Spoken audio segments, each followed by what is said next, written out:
ನಮಸ್ತೆ, ಎಜೆ ನ್ಯೂಸ್ಗೆ ಸ್ವಾಗತ. ಯಾದಗಿರಿ ಜಿಲ್ಲೆಯ ವಡಗೇರಿ ತಾಲೂಕಿನ ಹಾಲೆಗೆರೆ ಗ್ರಾಮದ ಅಲೆಮಾರಿ ಕಾಲೋನಿಗೆ ಮಹಿಳಾ ಆಯೋಗದ ಅಧ್ಯಕ್ಷೆ ನಾಗಲಕ್ಷ್ಮಿ ಚೌಧರಿ ನಾಮಕಾಸ್ತವಕ್ಕೆ ಭೇಟಿ ಕೊಟ್ಟಿದ್ರು ಅಂತ ಗ್ರಾಮಸ್ಥರು ಆಕ್ರೋಶ ವ್ಯಕ್ತಪಡಿಸಿದ್ದಾರೆ. ಸೂಕ್ತವಾದ ಚರಂಡಿ, ಸಿಸಿ ರಸ್ತೆ ಇಲ್ಲದೆ ಜನ ಸಾಂಕ್ರಾಮಿಕ ರೋಗದ ಭೀತಿಯಲ್ಲಿ ಬದುಕ್ತಾ ಇದ್ದಾರೆ. ಈ ಹಿಂದೆ ಮಳೆಗಾಲದ ಸಂದರ್ಭದಲ್ಲಿ ಯಾದಗಿರಿ ಭೇಟಿ ವೇಳೆ ನಾಗಲಕ್ಷ್ಮಿ ಚೌಧರಿ ಅಲೆಮಾರಿ ಕಾಲೋನಿಗೆ ಭೇಟಿ ಕೊಟ್ಟಿದ್ರು. ಅಲೆಮಾರಿ ಕಾಲೋನಿಗೆ ಭೇಟಿ ವೇಳೆ ಮಹಿಳಾ ಆಯೋಗದ ಅಧ್ಯಕ್ಷೆ ಅಧಿಕಾರಿಗಳ ಮೇಲೆ ರೋಷಾವೇಶ ತೋರಿಸಿದ್ದು, ಇದು ನಾಮಕಾವಸ್ಥೆಗೆ ಅನ್ನೋ ಅನುಮಾನ ವ್ಯಕ್ತಪಡಿಸಿದ್ದಾರೆ. ಈಗಲೂ ಅಲೆಮಾರಿ ಜನಾಂಗದವರು ಕಾಲೋನಿ ಜನರ ಸಮಸ್ಯೆಗೆ ಮುಕ್ತಿ ನೀಡುವ ಕೆಲಸವಾಗಿಲ್ಲ. ಹೀಗಾಗಿ ಮತ್ತೊಮ್ಮೆ ನಮ್ಮ ಗ್ರಾಮಕ್ಕೆ ಬಂದ್ರೆ ಮಹಿಳಾ ಆಯೋಗದ ಅಧ್ಯಕ್ಷೆ ನಾಗಲಕ್ಷ್ಮಿ ಚೌಧರಿ ಅವರಿಗೆ ಬಹಿಷ್ಕಾರ ಹಾಕ್ತೀವಿ ಅಂತ ಗ್ರಾಮಸ್ಥರು ಎಚ್ಚರಿಕೆ ಕೊಟ್ಟಿದ್ದಾರೆ. ಅಲೆಮಾರಿ ಜನಾಂಗದ ಕಾಲೋನಿಗೆ ಭೇಟಿ ನೀಡಿ ಮಾತನಾಡಿರುವ ಸಾಮಾಜಿಕ ಹೋರಾಟಗಾರ ಉಮೇಶ್ ಮುದ್ನಾಳ್ ಅಧಿಕಾರಿಗಳ ವಿರುದ್ಧ ಹರಿಹಾಯ್ದಿದ್ದಾರೆ. ಅಧಿಕಾರಿಗಳು ಮಾಡುವ ತಪ್ಪಿನಿಂದ ಜನಪ್ರತಿನಿಧಿಗಳಿಗೆ ಕೆಟ್ಟ ಹೆಸರು ಬರುತ್ತೆ.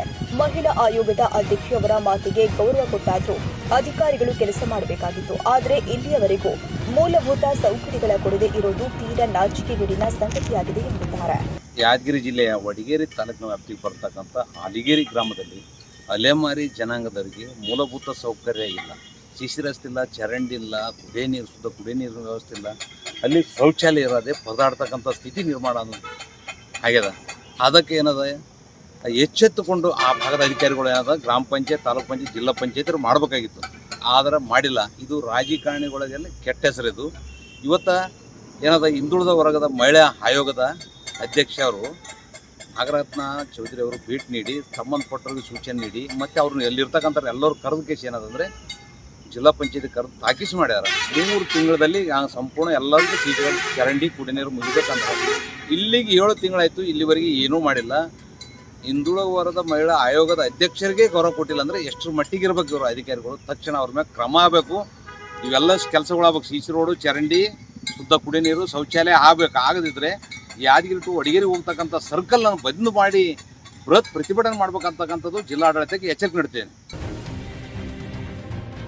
ಕನ್ನಡಿಗರ ಮೆಚ್ಚಿನ ನಿಮ್ಮ ಎಜೆ 24/7 ನ್ಯೂಸ್ ಕನ್ನಡ ವಾಹಿನಿ ಇದೀಗ ಟಿವಿಯಲ್ಲಿ ಲಭ್ಯ. ವೇಳೆ ನೋಟಿಸ್ ಕೊಟ್ಟಿದ್ರೆ ವಾಪಸ್ ತಗೋತೀವಿ. ಇವತ್ತು ವಕ್ಫ್ ಪ್ರಾಪರ್ಟಿ ಅಂತೇಳಿ ಬರ್ತದೆ ಅಂತ ಹೇಳಿದ್ರೆ ರೈತರು ಬೀದಿಗೆ ಬಂದ್ರೆ ಏನ್ ಮಾಡ್ಬೇಕಾಗತ್ತೆ? ಯಾರು ವೋಟ್ ಹಾಕಿಲ್ಲ ಅಂದ್ರೆ ಗ್ಯಾರಂಟಿನೆಲ್ಲ ಸ್ಟಾಪ್ ಮಾಡ್ಬಿಡ್ತೀವಿ.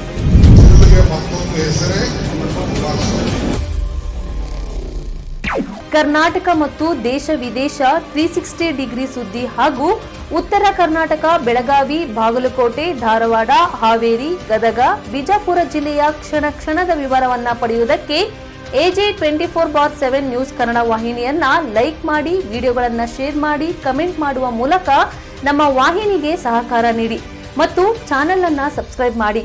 ಧನ್ಯವಾದಗಳು.